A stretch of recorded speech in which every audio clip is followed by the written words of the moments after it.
Salam sejahtera Malaysia, denyut nadi suara rakyat bergema di channel ini.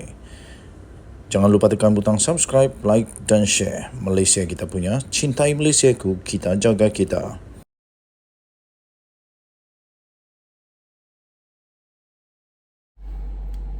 Salam sejahtera Malaysia, denyut nadi suara rakyat bergema di channel ini. Peja makin pingsan, Peja makin risau. Harap-harap Peja jangan lari lah. Tapi Peja tenang saja. Faizal Azumu tenang saja, tenang. Belum kena tangkap lagi. Faizal Azumu tenang saja, belum ada bukti jadi belum kena tangkap. Tenang. Tapi pasti akan kena tangkap kalau ada bukti kuku. Bukan Peja yang kena tangkap, tenang. Saya ingin ucapkan bilion terima kasih kepada semua yang sudah tekan butang subscribe. Yang belum, sila tekan butang subscribe. Yang ingin join member dipersilahkan, kerana kita akan beri hadiah yang cukup menarik kepada yang terpilih member-member dalam channel ini. Ini kes tentang penyelewengan 92.5 bilion yang sekarang ini sudah ada dalangnya yang sudah ditangkap. Ingat pada mulanya Isamuddin Bersih ya. Muhyiddin Yassin. Ingat pada mulanya Muhyiddin Yassin tak pernah sekalipun mengaku, of course lah, siapa yang mengaku? Tak pernah mengaku, dia kata tak ada apa-apa masalah. Alih-alih SPRM tangkap dalang yang memang ada, dia disyaki dan didakwa oleh SPRM bahawa dia kutip komisen dan masukkan kepada akaun parti politik. Sekarang ini tiba-tiba Faizal Azumu semakin risau rasanya. Saya rasa sajalah. Kes seleweng 92.5 bilion, Faizal Azumu kata silakan siasat, tapi jangan jadikan hela politik. Dulu kata tak ada, sekarang kata okey boleh siasat. Dulu kata tak ada tau. Sekarang tiba-tiba okey sila siasat, boleh siasat, tapi jangan jadikan hela politik. Siapa pula nak jadikan hela politik? Kecuali lah kalau kerajaan sebelum Anwar Ibrahim pernah jadikan benda-benda macam ni jadi hela politik. Anwar tak pernah buat hela politik. Tuan-tuan dan puan-puan yang dihormati sekalian, kerana apa yang ditulis oleh Peja di dalam laporan, apa yang dicakap oleh Peja di dalam laporan di Malaysia Kini punya Twitter ini, ramailah orang bagi komen bermacam-macam. Tapi saya ingin bacakan dulu apa yang sebenarnya terjadi. Kes seleweng 92 bilion. Timbalan Presiden Bersatu Ahmad Faizal Azumu berkata, SPRM perlu menyiasat secara menyeluruh berhubung kes membabitkan penahanan seorang ketua bahagian Bersatu Wilayah Persekutuan. What? Ketua bahagian Bersatu Wilayah Persekutuan. Ini berlaku selepas Ketua Pesuruhjaya SPRM mengesahkan penahanan seorang lelaki berusia 42 tahun berhubung dakwaan penyelewengan 92.5 bilion yang diperuntukkan untuk pakej rangsangan ketika pandemik COVID-19 sewaktu pentadbiran yang terdahulu. Menurut laporan Desta, Ahmad Faizal berkata dia berasa pelik mengapa kes itu dikaitkan dengan parti dan presidennya. Nak pelik apanya? Kan waktu itu yang memerintah Perikatan Nasional Bersatu Muhyiddin Yassin.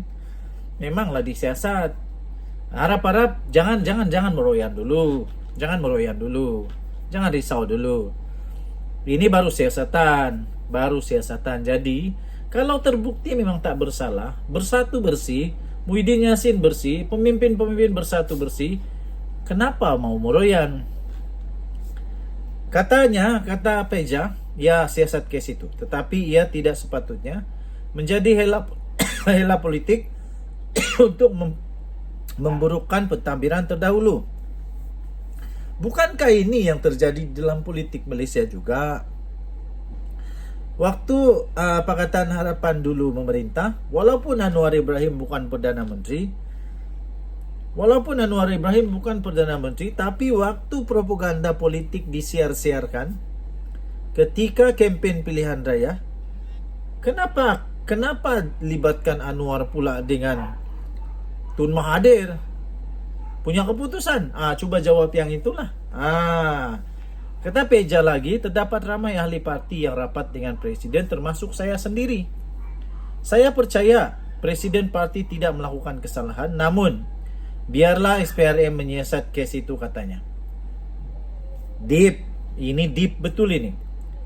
Saya percaya Presiden parti tidak melakukan kesalahan, namun biarlah SPRM menyiasat kes itu, katanya. Menafikan tapi juga membiarkan. Tuan-tuan dan puan, pakej rangsangan itu digunakan di bawah Kerajaan Perikatan Nasional, PN yang mengambil alih kerajaan ketika COVID-19 sedang melanda negara. Difahamkan lelaki yang ditahan itu mempunyai kaitan dengan kepimpinan Bersatu. Mengulas lanjut, Ahmad Faizal berkata dia juga sentiasa mendapat peluang untuk menerima projek, namun ia tidak berlaku. Katanya, saya tidak pernah mendapat sebarang projek, tambahnya. Siapa yang tanya? Ada orang tanya, apakah Peja dapat projek ke tidak? Kenapa Peja mendahului penafian? SPRM pada Jumaat menahan Ketua Pegawai Eksekutif sebuah syarikat swasta kerana didakwa telah menjadi orang tengah dalam pengagihan projek kerajaan di bawah pakej rangsangan ekonomi di antara tahun 2020 dan 2022. Sumber SPRM berkata lelaki itu yang dipercayai menerima rasuah untuk menjadi orang tengah dalam projek terbabit ditahan selepas keterangannya direkodkan di Ibu Pejabat SPRM. Azam Baki turut mengesahkan penahanan itu sambil menambah kes itu disiasat mengikut Seksyen 16 kurungan A Akta SPRM 2009. Mahkamah Magistrate Putrajaya membenarkan lelaki itu direman dari 6 Januari hingga 10 Januari bagi membolehkan SPRM melengkapkan kertas siasatan.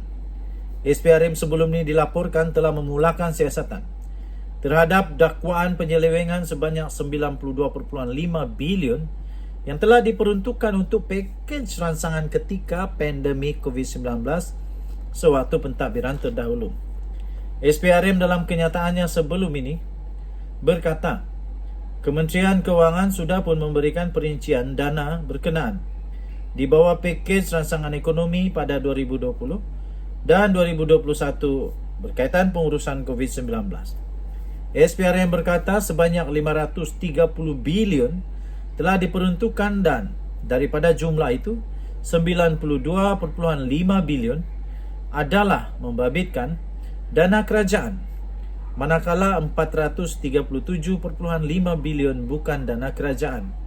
SPRM juga dilaporkan akan memanggil bekas Perdana Menteri dan Presiden Bersatu, Tan Sri Muhyiddin Yassin dan 2 bekas menteri untuk membantu siasatan kes itu. Denyut nadi Suara Rakyat bergema di channel ini. Bye-bye.